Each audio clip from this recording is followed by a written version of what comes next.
자, 안녕하세요. 자, 오늘은 제 10강 거래 종류에 대해서 한번 알아보도록 하겠습니다. 먼저 이제 우리가 지난 시간에 거래의 개념, 그러니까 거래가 뭔지, 다음 이제 그 거래가 일어났을 때 거래의 8요소, 그러니까 차변 요소와 대변 요소가 결합이 되어서 하나의 거래가 성립이 된다, 이렇게 얘기를 했었죠. 자, 오늘은 이제 그 결합 관계를 알아보면서 우리 회계상 일어날 수 있는 거래의 종류에 대해서 한번 공부를 해보도록 하겠습니다. 자, 먼저 거래라고 하면 자산, 부채, 자본 또는 수익이나 비용 등이 증가하거나 감소하는 변화를 일으키는 경제적 사건을 우리가 거래라고 합니다. 그래서 그 거래의 종류에는 어떤 것들이 있느냐, 또 어떤 요소와 어떤 요소가 결합이 됨에 따라서 그 거래의 종류를 우리가 분류를 하게 됩니다. 자, 제일 먼저 나오는 거래가 교환 거래라는 거죠. 자, 먼저 이 교환 거래라고 하는 것은 물건을 바꾼다라는 의미의 교환이 아니라 자산, 부채, 자본의 증감 변화만 일어나는 거래를 우리가 교환 거래라고 합니다. 그래서 자산이나 부채나 자본의 증감 변화만 일으키는 거래라고 되어 있어요. 다시 말하면 수익과 비용은 전혀 발생을 하지 않는 거래를 말합니다. 자, 하나 예를 들어 보면요. 자, 상품 10만 원을 외상으로 구입을 하였다라고 되어 있죠. 자, 이때 상품이라고 하는 자산은 구입을 하였기 때문에 상품이라는 자산은 증가를 하게 됩니다. 그래서 차변의 자산의 증가, 상품이라는 자산은 증가하게 되겠죠. 대신 물건값, 상품 대금을 지불을 하지 않고 외상으로 하였기 때문에 나중에 우리 기업이 거래처에 갚아야 되는 빚, 즉 부채도 함께 증가를 하게 된 겁니다. 그래서 부채의 증가는 대변이죠. 외상 매입금이라는 부채가 대변에 이렇게 증가를 하게 됩니다. 자, 그래서 차변에는 자산, 대변에는 부채가 증가하고 증감 변화를 보였기 때문에 이 거래에서는 수익과 비용이 발생하지 않았죠. 이러한 거래를 우리가 바로 교환 거래라고 우리가 얘기를 하는 것이죠. 자, 그래서 교환 거래는 수익 비용이 발생하지 않는 거래를 의미한다. 자, 다음 두 번째가 손익 거래입니다. 자, 이 손익 거래는 이제 차변 대변 둘 중에 어느 한쪽, 그러니까 차변이 되었던 대변이 되었던 둘 중에 어느 한쪽에 수익이 발생을 하거나 또는 비용만 발생을 하는 경우를 말합니다. 그러니까 차변에 비용만 발생하든지 대변에 수익만 발생하는 거래입니다. 자, 그래서 양쪽 다가 아니라 둘 중에 어느 한쪽에 수익 또는 비용으로만 발생하는 거래를 손익거래라고 얘기를 하죠. 자, 하나 예를 들어 보면요. 단기 차입금이라고 하는 놈은 우리가 거래처로부터 또는 은행으로부터 빌렸던 돈입니다. 빌린 돈에 대하여 이자 10,000원을 현금으로 지급을 하였습니다. 자, 그럼 일단은 현금이라는 돈, 자산은 지급되었기 때문에 자산이 감소를 하게 되겠죠. 자산의 감소는 대변입니다. 다음, 은행에 빌린 돈에 대한 이자를 지급을 하였기 때문에 이자 비용이라는 비용이 차변에 이렇게 발생을 하게 되겠죠. 그래서 대변에는 자산이 감소를 했지만 차변에는 비용만 발생을 하였기 때문에 손익거래에 해당이 되겠죠. 자, 그래서 차변이나 대변 둘 중에 이렇게 비용만 있거나 또는 대변의 수익만 나타나는 거래를 우리가 손익거래라고 합니다. 자, 다음 세 번째가 혼합거래입니다. 자, 이제 혼합이라는 말은 교환거래와 손익거래가 혼합된 거래를 말하죠. 섞여 있다, 두 가지가. 그래서 차변의 비용과 자산, 대변의 수익과 부채, 뭐 이런 식으로 섞여 있는 거래를 말합니다. 이걸 혼합거래라고 얘기합니다. 자, 예를 들어 보면요. 자, 단기 대여금이라고 하면 자산이죠. 빌려준 돈입니다. 자, 빌려준 자산 10만 원, 또 이자 10,000원을 현금으로 받았습니다. 자, 그럼 현금이라는 자산을 받았으니까 자산의 증가.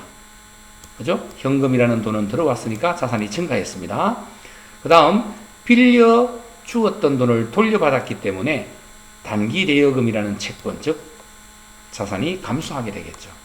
자, 요 두 가지만 놓고 보면은 우리가 교환 거래인데 이 빌려 주었던 돈에 대한 이자를 함께 받았기 때문에 이자 수익이라는 수익이 대변에 함께 발생을 하게 되었습니다.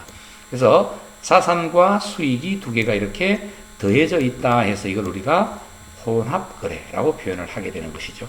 그래서 혼합거래는 교환거래와 손익거래가 섞여 있는 거래다. 이렇게 여러분들이 이해를 하시면 되겠습니다. 자, 그러면 지난 시간과 이번 시간에 공부했던 내용을 가지고 우리가 문제를 한번 또 풀어보도록 하겠습니다. 자, 다음 빈칸에 알맞은 용어를 쓰시오 라고 했습니다. 자, 기업의 경영활동에서 자산이나 부채나 자본의 증감 변화를 일으키는 모든 현상, 모든 사항을 우리가 거래라고 하죠. 그렇죠? 거래라고 한다. 거래입니다. 자, 회계상 거래가 아닌 경우, 자, 거래인 거냐 아닌 거냐 구분하는데 거래가 아닌 경우, 물론 뭐 여러 가지가 있습니다만은 뭐 순수는 관계없어요. 상품을 주문을 한다든지, 아니면 서류상 계약을 한다든지, 아니면 종업원을 신규로 채용을 한다든지, 아니면 담보로 설정을 한다든지. 자, 그래서 주문이나 계약이나 채용이나 담보 설정 같은 경우에는 우리 회계상 거래가 아니다라는 거 꼭 기억을 하시고요. 조금 전에 공부했던 거래의 종류에는 자, 먼저 자산, 부채, 자본의 증감 변화만 일어나는 무슨 거래가 있죠? 교환 거래가 있죠. 자산, 부채, 자본의 증감 변화만 일어난다. 교환 거래. 다음, 자, 차변, 대변 둘 중에 어느 한쪽에 수익이나 비용만 나타나는 거래. 손익 거래가 있죠. 손익 거래. 그 다음 세 번째가 두 개가 섞여 있다 해서 혼합 거래가 되겠습니다. 자, 그래서 교환 거래는 자산, 부채, 자본만. 손익 거래는 차변, 대변 둘 중에 어느 한쪽에 수익이나 비용만 발생하는 거래. 이거 두 개가 섞여 있다 해서 혼합 거래가 됩니다. 회계상 모든 거래는 차변 요소와 대변 요소, 8가지 요소가 있었죠. 동시에 발생하고 차변 요소 금액과 대변 요소 금액은 항상 일치하게 된다 해서 이걸 우리가 거래의 이중성이라고 했었죠. 거래의 이중성. 잘 기억하시고요. 자, 다음 회계상 거래인 것에는 0표를 하시고 거래가 아니면 X 표시를 하시오 라고 했습니다. 자, 거래는 실질적인 증감 변화가 있어야 된다 그랬죠. 자, 화재로 인하여 건물 40만원짜리가 소식, 불타고 사라졌습니다. 건물이라는 자산이 실제로 감소를 했기 때문에 얘는 회계상 거래가 되겠죠. 다음, 상품 10,000원을 매출하기로 계약, 매출은 파는 거예요. 계약만 맺었습니다. 거래가 될 수 없습니다. 자, 그 다음 홍길동 씨를 월 200만 원을 주기로 하고 채용했다. 자, 종업원은 회사가 소유하는 자산이 아니죠. 소유물이 아니기 때문에 채용은 거래가 될 수 없습니다. 다음 이자 5,000원을 현금으로 지급을 했죠. 실제로 현금 지급했으니까 회계상 거래가 됩니다. 다음 거래처가 파산이 되어서, 자, 파산이라는 말은 거래처가 문을 닫았죠. 망했다라는 뜻이죠. 외상대금을 못 받게 되었다. 이걸 우리가 대손이라고 하는데 회계상 거래가 됩니다. 실제로 받아야 될 돈을 못 받게 되었으니까 자산이 감소를 했다. 다음 현금 10만 원을 출자는 가지고 온다라는 말입니다. 현금을 가지고 와서 영업을 시작했죠. 이게 바로 자본이 되기 때문에 자, 회계상 거래가 되겠죠. 자본이 증가했습니다.